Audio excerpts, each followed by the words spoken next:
di sant bu baax l'écran mi ñuy gunge saa su nekk ci matinal bi ñu egsi ci jàngat bi ak El Hadj Daouda Mine maa ngi lay nuyu di la ziar El Hadj. maa ngi lay fay soxna Naata. di nuyu sama naataangoo yi ma fekk ci plateau bi di nuyu téléspectateurs yi. di am yaakaar ni lépp lu ñu fi wax dina jëriñ askan bi. incha allah merci beaucoup El Hadj Daouda alors El Hadj Daouda barki démb ba ñuy dégg Ousmane Sonko mi jiite Pastef nekk maire bu Ziguinchor ca bureau doyen des juges. dañoo xëy ñëpp wala sax moom ci boppam tam mu leeral ko ni dañ ko laaj mu soumettre ci test ADN mais mu lànk yow lu nga samp ab laaj ndax yoon may na ko mu lànk moom Ousmane Sonko ne du def test ADN. jërëjëf soxna Naata d'abord li may démarrer mooy code de procédure pénale moom moo jox possibilité ki nga xamante ne moom mooy doyen des juges mu def lépp lu nga xamante ne dafay participer à la manifestation de la vérité. Article 72 bu code de procédure pénale nee na ki nga xamante ne moom mooy juge d'instruction bi mën na ordonner bépp acte bu nga xamante ne mën na participer à la manifestation de la vérité. Article 73 ñoo ne procureur également mën na pour que mbir mi leer moom si boppam mu demande juge d'instruction bi un certain nombre d'actes boo demee ci article 159 bu code de procédure pénale foofu noonu moom moo koy gën a faram-fàccee daal di wax ni juge d'instruction bi mën na demander ay expertise donc. bu fekkee ne c'est une question technique bu nga xamante ne c'est à la limite nekkul ci ay compétences parce que moom nekkul médecin nekkul par exemple un homme de l'art instant boobu mën na def li ñuy woowee di ñuy ordonner une expertise tey jii li ñuy woowee test ADN ci cadre boobu nga koy yóbbu expertise la parce que bu ñu ko doon def tey du moom moo koy def ce sera un médecin wala quelqu'un qui est vraiment habilité à le faire donc sur le plan purement légal juge d'instruction a la possibilité d'ordonner des expertises loolu ci côté juge d'instruction bi la maintenant ki nga xamante ne moom mooy inculpé bi moom également am na droit bañ a soumettre wu ci expertise boobu te li ñuy wax par exemple test ADN dañ ko considérer comme lu nga xamante un acte médical la te un acte médical amul kenn ku nga xamante ne mën nañ ko contraindre parce que dafa am benn principe bu nga xamante ne dañ ne l'inviolabilité de l'intégrité physique donc man sama intégrité physique man maa ko moom man lay neex ma ne nañ ma piqûre man lay neex ma ne kenn du ma piqûre man lay neex ñu ne dañuy def benn prélèvement pour def man la donner donc tey jii quand Ousmane Sonko se lève pour dire que man je vais pas donner mon sang je vais pas me soumettre à un test ADN il a bel et bien le droit de le faire maintenant lan mooy conséquence ba après je pense que loolu mooy après wax ji parce que tey jii bu fekkee ni yow am nga droit ñëw ne man je me soumets pas à cela mais juge bi également mën na sur la base de ce refus là daal ci tirer un certain nombre de conséquences tey jii boo xoolee même boo jëlee la jurisprudence française en ce qui concerne les tests ADN am na ci ay décisions yu nga xamante ne dañ ko jël mais foofu noonu c'était surtout fi nga xamante ne pour refus de paternité la woon voilà c'est-à-dire que nit ki nga xamante ne dafa ñëw voilà ñuy laam-laamee ndax moom mooy papa ji wala moom pour refuser li nga xamante ne moom mooy test ADN bi sans motif valable juge bi dafay déduire que ni dafa bañ parce que moom mooy papa ji et par conséquent toutes les conséquences yi nga xamante mooy découlé ci loolu juge bi da koy décider bu fekkee ne dafa am ay dommages intérêts bu nga xam moom da koo war a fay ki nga xam mooy ku jigéen ki da koy fay su fekkee ne également dañuy jël par exemple xale bi ñu inscrire ko ci turu ki nga xamante ne moom la ñu wax ne moom mooy papam juge bi day décider de loolu donc foofu noonu refus ADN boobu dafay am ay conséquences au Sénégal également il y a une jurisprudence sur ce refus là en 2018 ici au Sénégal au niveau du tribunal de grande instance de Kaolack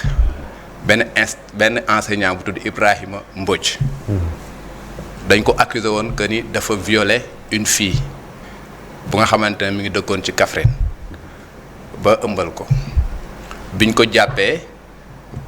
affaire yi jaxasoo ñu jox ko liberté provisoire le juge pour que mu affaire bi leer mu ordonné test ADN ñu daal di koy woo ñoo ne ko pour que mu defee test ADN moom mu bañ le juge en a tiré les conséquences en disant que dafa bañ parce que moom moo violé et par conséquent son intime conviction mu convoqué ko il l'a déclaré coupable il l'a condamné à 2 ans de prison ferme il a décerné mandat de dépôt la personne a été prise ñu yóbbu ko kaso il a purgé ses 2 ans de prison c'est une jurisprudence qui existe ici au Sénégal. C'était en 2019. C'était en 2019. avant la criminalisation. Avant la criminalisation. Donc on va faire un peu de science naka la ADN bi mën a prouver un viol en fait. man du ma médecin mais ci li ma xam. mooy tey jii dañ ne dafa am ay prélèvement yu nga xamante ne def nañ ko ci ki nga xamante moom mooy Adji Sarr. donc bi ñu defee prélèvement bi gis nañ ci moom que ni y a des traces de sperme et consorts léegi yooyu bu ñu ko prélever ba pare. pour que ñu am li nga xamante ne moom mooy pour que ñu mun ko comparer ak ki nga xamante moom la ñu wax ne moom moo ko violé il faut que ñu prélever benn échantillon ci kooku noonu daal def la comparaison parce que ADN ay signature génétique la. ku nekk ak bosam voilà ku nekk ak bosam la c'est comme say empreinte la. empreinte génétique la.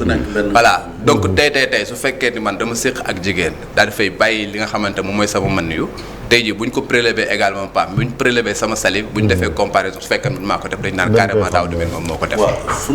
ku mel ni sunu invité bi Daouda Mine muy Montey Chérif Théodore Montey moom dafa wax daal ni refus bi Ousmane Sonko def pour bañ a def test ADN bi day nuroog maanaam ku nangu que ni dafa ku nangu mbir mi ku nangu viol bi ñenn ñi dem sax ba ni dafa laal moom présomption d'innocence parce que loolu bu waxee ni aveu la bañ a dem bu Ousmane Sonko bi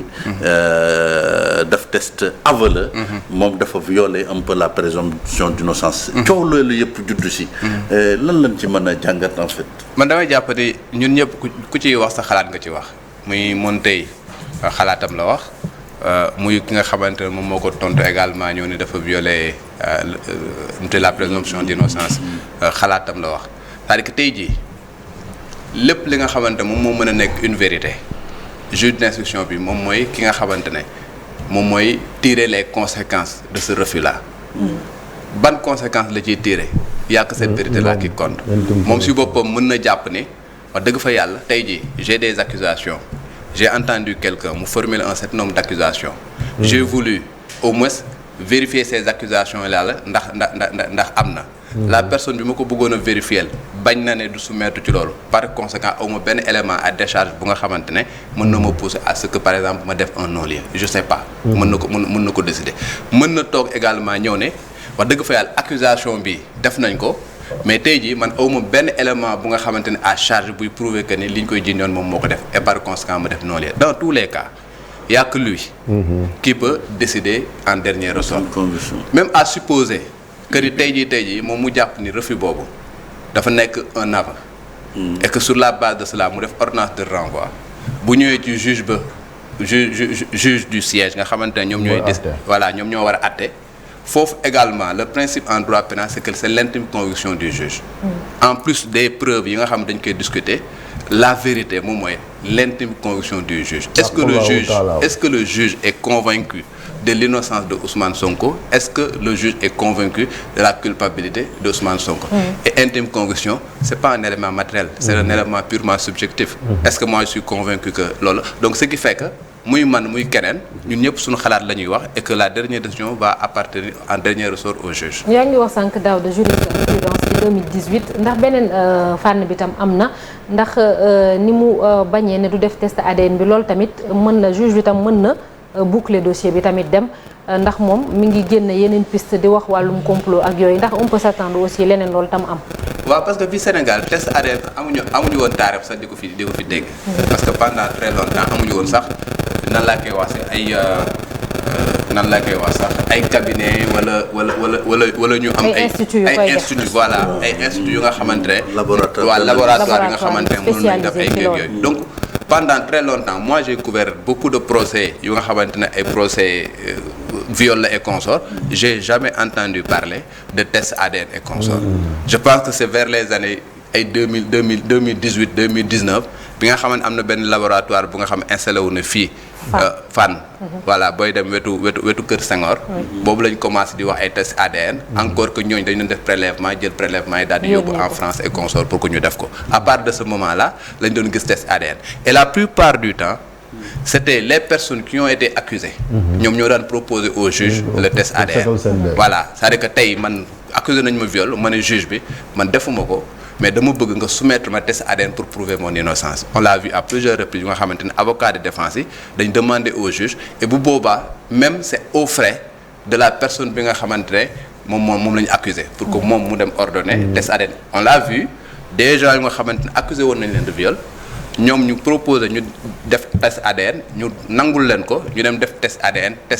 boobu innocenté leen le juge en tire les conséquences relaxé ko purement. donc est-ce que lànk gi Sonko lànk ne du def test ADN du fragiliser sa défense. wax dëgg yàlla je sais pas c'est compliqué parce que encore une fois comme li may wax ñun ñëpp ku ci wax sa xalaat ngay wax. c'est-à-dire que tey comme ni ma waxee su fekkoon ne def na ADN test ADN bu nga xamante da ko innocenté purement et simplement boobu amatul laam-laamee. c'est-à-dire que dañuy tëj dossier. dossier ba day tëju. parce que tey doo am benn élément parce que test ADN c'est une preuve scientifique. te une preuve scientifique amuloo beneen élément bu nga xamante ne da nga koy contester. léegi nag boo gisee wax bi bëri yëpp mooy man je me soumets pas à cela il a le droit de le faire mais dafay ubbi nag yeneen na laa koy wax sax yeneen voies yu nga xamante ne ku ci nekk da ngay continuer di wax et juge bi ci boppam moom si boppam du am tous les éléments à sa disposition pour pouvoir véritablement décider léegi nag après lan lay def parce que comme dafa war a requérir à charge et à décharge est-ce que dina am des éléments yu nga xamante ne moom mooy chargé Ousmane Sonko loolu c'est en fonction de son dossier la koy décider est-ce que day am ay éléments yu nga xamante ne da koy décharger également c'est en fonction de son dossier donc toujours est-il que ce sera une question très très très difficile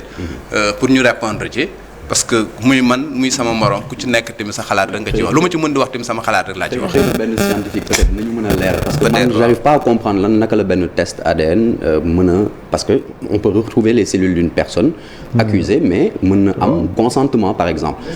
donc c'est là peut-être la ñu war a mën a xóotal mbir yi. justement je suis d'accord avec toi. tey le test ADN. ne va pas prouver par exemple le viol. C'est ça. Du ko prouver. mais tey jii boo xoolee par exemple la ligne de défense de Ousmane Sonko. c'est que séq amul. D'accord donc c'est une première étape. En fait. C'est une première étape alors que tey boo jëlee par exemple la définition du viol article 320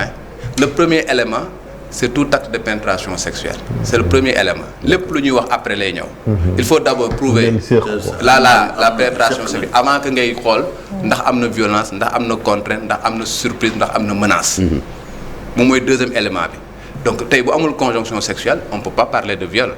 léegi nag li ngay njëkk a def mooy déterminer est-ce qu'il y a une conjonction sexuelle moom il dit non ñële prélever nañ li nga xamante ne moom mooy peut-être benn échantillon bon. c'est pour déterminer si véritablement il y a conjonction sexuelle. bu ñu demoon tey ba déterminer defoon sax test ADN. ba déterminer effectivement que ni Ousmane Sonko séq na ak Adji Sarr c'est pas suffisant. pour dire que par exemple il y a viol. il va falloir en ce moment-là ñu dem uti yeneen élément pour wax ni waaye séq nañ. mais daf ko menacer wala daf ko violenter wala daf ko surprendre wala daf ko nangamanaam bu boobaa ngay doog a am les éléments constitutifs de l'infraction prévue par l'article 320 du code pénal. am na ñuy wax ni Adji Sarr waxoon na fi ni dafa ëmb. ñu ngi doon xaar sax bébé bi. ñenn ñi ni lu tax ñuy laaj test ADN bi. te moom Adji Sarr ba muy njëkk a dem ñu koy maanaam saytu. dañu saytu woon ni moom kat amuloon loolu ñu doon wax njànkam. perploon na ko bu yàgg. ñu bëri ci waa Sonko yi ci loolu la ñuy basé wu pour un peu di bañ test ADN bi ni science dafa bëgg ci dossier bi parquet bi dafa bëgg nangu science. ci wàllu test ADN bi. te bële nangu loon ko woon Adji Sarr. loolu aussi est-ce que mën nga ñu ci indi lay leeral peut-être. waaw man li ma ci xam mooy boo jëlee par exemple la koy wax sax le certificat médical. le certificat médical ñaari conclusion la génne woon. daf na benn y a pas une déchirure vulvaire loolu la ñu wax. et deuxième bi dañ ne son hymen dafa rompre na depuis très longtemps. rupture ancienne de l'hymen moo nekk les deux conclusions yu nekk ci procès-verbal maanaam. Adji Sarr nekkul woon nit ku vierge au moment où nekkul woon jànq au moment où ñu koy consulter. pertoon na njànqam bu yàgg beneen bi mooy également amul déchirure parce que c'est ay déchirures anciennes quoi parce que même boo gisee par exemple y a un truc médical 2H xaw ma 11H xaw ma nangam ak nangam ça c'est des trucs médicaux c'est des indications médicales yu nga xamante peut-être mën ma ko expliquer mais tey li nga xamante ne daal lañ mën a wax mooy ci kii bi dañu wax ni Adji Sarr nekkul ku nga xamante ne dafa vierge parce que perdoon na hymen bu yàgg et deuxièmement amul déchirure loolu mooy conclusion bi nga xamante ne moom moo nekk ci certificat médical en aucun cas dans le certificat médical wax nañ ni violé nañ Adji Sarr wala violé wuñ Adji Sarr le médecin n'a jamais dit ça le médecin docteur Alfousseyni Gaye loolu mooy les constatations yi nga xamante ne daf ko def donc enfoncé wul ki nga xamante moom mooy Ousmane Sonko mais innocenté wul également ki nga xamante moom mooy Ousmane Sonko maintenant en fonction de cette constatation là foofu nag ngay dem xool les versions des uns et des autres su fekkee ne par exemple Adji Sarr def ne jour bi nga xamante ne moom lañ ko doon na laa koy wax sax jour biñ ko doon sàkku jour boobu lañ ko violé et que moom bi ñu koy violé elle était vierge en ce moment là sa déclaration quand même wax dëgg yàlla doo ci am benn crédit quoi parce que quelqu'un qui dit que par exemple je suis vierge nga dem par exemple un médecin mu nga xamante ne ay kii scientifique la génneel ñëw na la kii que def na woon dafa vierge mais bi ma ko constaté vierge parce que perdoon na virginité depuis très longtemps ku la fen benn yoon xam nga peut-être yeneen dëgg yi nga xamante da koy wax également mën nga ko jël avec des à l'instar de l'ADN est-ce que certificat médical tamit mën na prouver ou infirmer un viol en droit en tout cas certificat médical est-ce qu'en droit benn certificat médical mën na confirmer li nga xamante ni moom mooy la thèse d'un viol mais la plupart du temps lorsqu'il s'agit lu ci bëri c'est lorsqu'il s'agit des mineurs la plupart du temps bu fekkee ne ku nga xamante ne musul seet ak góor boo ñëwee dafay c'est un certificat médical dafay prouver que ni y a viol parce que tey bu ñu par exemple bu ñu nee rupture de l'hymen bu ñu nee par exemple déchirure xam nga vulvaire tout cela nga ñëw par exemple fekk fa sperme et consort donc l'acte de pénétration sexuelle dafa nekk lu nga xamante da nga koy mën a prouver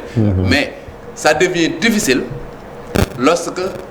c'est une majeure c'est bon pas une majeure mu nekk une femme bu nga xamante ne majeure la ku nga xamante ne peut-être séqati yow pour que léegi nga daal di prouver que ni y a viol et consort dafay xaw a compliquer un tout petit peu donc ce qui fait que tey dans ce dossier là pour prouver véritablement le viol moi je trouve que ça va être très difficile pour dire la vérité. alors bu fekkee ñu waa bu amul beneen question ñu dem ci Pape Alé c'est ça Alaaji Daouda moom avocat di maître Ciré Clédor Ly nekk nee na li ñu koy toppee mooy divulgation de documents classés secret défense et offense à l'armée loolu lan la ci yoon wax ci cas de figure bii nii. waaw man li may njëkk a def moom mooy masawu Pape Alé Niang masawu famille am parce que confrère moom bés bu nekkee ci tolof rek li ngay mën a def mooy nga masawu ko parce que voilà parce que buñ ne mënuñu nekk ay journalistes ba pare am journalistes yu nga xam ne dañuy nekk ci ay tolof ba pare ñu koy rafetlu wax dëgg fa yàlla donc maa ngi masawu di ñaan yàlla li nga xamante ne da ci nekk nii lëndëm bi mu nekk nii yàlla génn ko ci le plus rapidement possible amiin waaw maintenant nag su fekkee ni dañ ko jël sous l'angle du droit y a des textes yu nga xamante ne moom mooy interdire véritablement la divulgation d'informations classées top secret wax dëgg fa yàlla tey jii boo jëlee par exemple ci texte yëpp yu nga xamante ne moom moo am que mu nekk ci constitution bi que mu nekk code pénal même boo jëlee code de la presse même boo jëlee le code de la presse le code de la presse bi nga xamante ne moom mooy régir le fonctionnement du journalisme daf ne article 5 du code de la presse daf ne le journaliste mën na dem uti information fépp fu nga xamante ne mën na ko fa am mën na ko fa ute il a le droit d'accéder à tous les lieux pour ay informations destinées au public mais dafa am exception dañ ne sauf lorsque l'information est classée secret défense sauf en matière d'enquête sauf en matière d'instruction et dans la limite de la réglementation applicable à certains lieux maanaam tey le palais de la République c'est un domaine militaire tey jii su fekkoon ne man journaliste am naa droit dem uti information mais su ma waree ñëw par exemple dem palais pour information il faut que ma am autorisation pour dugg palais. su ma duggee sans autorisation mën nañ dal sama kaw. un cantonnement militaire. Il y a une règle applicable pour dugg fa. même bu fekkee ni am naa droit uti information. su ma waree dugg cantonnement militaire damay autorisation d'abord sinon bu ñu ma fekkee ci biir bu ñu ma jàppee tribunal militaire sax dañu may juger ji. duñu ma juger sax ci tribunal de droit commun. donc juste pour dire que effectivement le principe mooy. Nous avons la liberté de presse. La liberté de presse, ñaari mamel la am la liberté d'expression et la liberté d'opinion. J'ai la liberté de chercher des informations, j'ai la liberté de donner ces informations-là au public, j'ai la liberté d'exprimer mon opinion librement, sans entrave, mais cette liberté-là est encadrée par la loi. Cette liberté est encadrée par le code pénal, cette liberté est encadrée par le code de la presse bi nga xamante moom moo ñu régir et dañu wax carrément les limites yu nga xamante on te donne même pas la faculté, on t'interdit. Tu n'as pas le droit de divulguer des informations classées défense, tu n'as pas le droit de divulguer des secrets d'enquête, tu n'as pas le droit de divulguer les secrets de l'instruction, c'est écrit noir sur blanc à l'article 5 du code de la presse du Sénégal. dañu gis Ousmane Sonko jël document bi brandir ko nii te dara fekk ko ci est-ce que quelque part aussi loolu teyul xel en fait que dañu jël Pape Alé dañu yeb Pape Alé rek bàyyi Ousmane Sonko parce que lii Pape Alé def je sais pas amul benn Sonko def na ko te kenn jëli ko. waaw mais quelque part aussi. bon man je vais pas aller jusqu'à dire que def na lii dara fekk ko ci parce que peut-être on a l'habitude de dire que le temps de la justice n'est pas le temps des justiciables. Est-ce que dara du ko ci fekk mën na am dara du ko ci fekk mën na am dara dina ko ci fekk. Bon, je suis pas le procureur de la République, je suis pas le juge d'instruction, xaw ma lan lay décider. Mais toujours est-il que la posture de quelqu'un bu nga xamante ne dañ ko accuser muy am les éléments muy ut des éléments yu nga xamante ne parce que le droit de la défense c'est un principe qui est consacré. Nit ki bu fekkee ne man dañ ma accuser je cherche les armes yi nga xamante ne moom laay disposer pour pouvoir m'innocenter. Maintenant est-ce que dans le cadre de cette posture-là bi nga xamante ne dama war a innocenter sama bopp dinaa dem ba def lu nga xamante ne après du dëppoo ak yoon là c'est pas à moi d'en décider peut-être le procureur bi nga xamante ne qui est le maître des poursuites wala le juge d'instruction bi nga xam moom moo yor dossier bi moom mooy apprécier par rapport à tout cela mais toujours est-il que képp ku nga xamante ne peut-être tu n'es pas directement concerné par une affaire bu nga xamante ne yow disons périphérie nga ci bokk dafa am taxawaay bu nga xamante ne da nga ko ci war a am que mu nekk avocat bi que mu nekk man mi nga xamante ne man maay journaliste bi que mu nekk keneen. mais moom Alaaji Daouda lan moo ko ci mën a fekk ci li ñu koy tuumaal nii ak procédure bi ndax jamono ji mi ngi garde à vue. waaw parce que bu fekkee ni. lii ma dégg bokk ñu ne noonu lañ koy toppee dem na ba nga xamante ne procureur confirmé loolu daal di ne loolu la koy toppee. Là moom il faut véritablement ñu craindre que ni dinañ ko inculper dinañ ko placer sous mandat de dépôt te dossier bi instruction lay def. Au point d'aboutir à un tribunal militaire non. non je pense pas parce que pour que mu mënoon dem par exemple tribunal militaire dafay fekk moom bu ñu ko jàppee. dañuy jàppale peut-être un militaire bu nga xamante ne il est impliqué dans cette affaire. par exemple tey jii dans le cadre de l'enquête moom téye nañ ko. suñu identifié woon un gendarme bu nga xamante ne moom moo ko jox dossier bi ñu jàpp ko bu boobaa le tribunal. na laa koy wax sa ordinaire dafay dootul compétent wi bu boobaa tribunal militaire moom mooy compétent moom mooy juger et le gendarme et moom si boppam mais tey jii à l'état actuel de la procédure c'est un dossier civil bu nga xamante moom dañ ko jëpp pour des infractions prévues non pas par le code de justice militaire mais prévu par le code pénal du Sénégal bu nga xamante ne c'est des articles qui sont contenus entre l'article 56 et 100 et l'article 255 pour diffusion de fausses nouvelles et c'est des articles très contraignants yu nga xamante ne le juge su jëlee dossier bi le procureur du moins bu jëlee dossier bi jox ko un juge d'instruction requérir le mandat de dépôt le juge d'instruction ne peut rien faire d'autre si ce n'est le placer sous mandat de dépôt ba pare lu muy def mu doog ko def parce que des articles très contraignants. mais Daouda boo seetee nii mbir yi demee nii waaw ni mbir yi demee nii dafa mel ni bokk journalistes yi xëruñu trop ci jàppale Pape Alé Niang parce que en fait même ci déclaration yi nga jot a lire ay Synpics ak yooyu maanaam dafa am benn réserve bu ci am maanaam défendruñ ko pour défendre le principe d'arrêter un journaliste nga xam ne ku jàpp journaliste tu entraves un peu la liberté da nga emprisonner la liberté ñu gis fi 2004 ñu jàppoon fi Madiambal Uni takarnaase le monstre s'est réveillé mu nekk voilà mais nii ci Pape Alé Niang bi tu vois même article yu ñu ko deful sax la une est-ce que quelque part nit ñi dafa mel ni journalistes yi dafa mel ni dañu manquer de solidarité à leur confrère Pape Alé Niang. waaw mën nañ koo gisee noonu mais man chaque fois bu may wax boog nañ ma baal ci li may wax nañ ma baal chaque fois bu may wax man dama bëgg ñuy waxee principe parce que dañ ne ay journaliste lañ te journaliste li nga xamante ne moom moo war a nekk sa qualité première c'est la responsabilité responsabilité da nga nekk nit ku nga xamante ne tu es dans une république bu nga xamante ne qui est régie par des textes et yow bi nga xamante ne yow yaay dénoncer un certain nombre de faits tu dois être le premier à respecter ces principes-là ces principes républicains yu nga xamante ne moom moo am tey Madiambal Diagne en 2004 jàppoon nañ ko parce que li ñu ko doon jàppee recel de documents administratifs il n'a pas été poursuivi pour secret défense pour secret défense donc recel de documents administratifs amul fenn fu nga xamante ne dañ ne journaliste mënul dem mu uti un document administratif amul tey jii ñun même on se bat xam nga pour une loi d'accès universel à l'information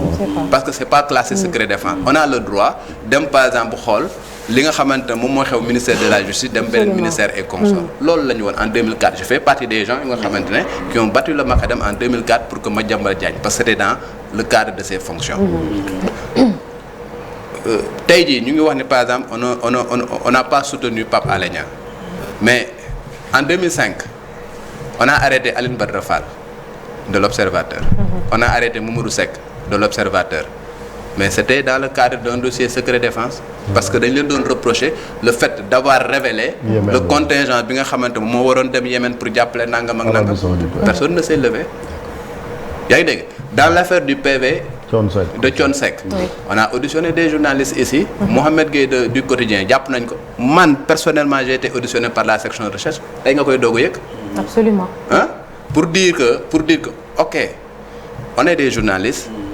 on doit donner l'information mais nous avons cette obligation là d'être responsables parce que ñi nga xamante ne ñoom la ñuy jox information muy les populations sénégalaises nous leur devons une bonne information mais nous devons leur faire comprendre que également que ni liberté boo gis dafa am ay limites voilà je suis désolé de le dire comme ça nous sommes des journalistes mais il va falloir que des fois également qu'on se dise des vérités merci beaucoup exactement merci beaucoup c'est ça merci beaucoup Alaaji Daouda ci jàngat bi léegi dañuy jàll ci ponk bu mujj ci Infos Matin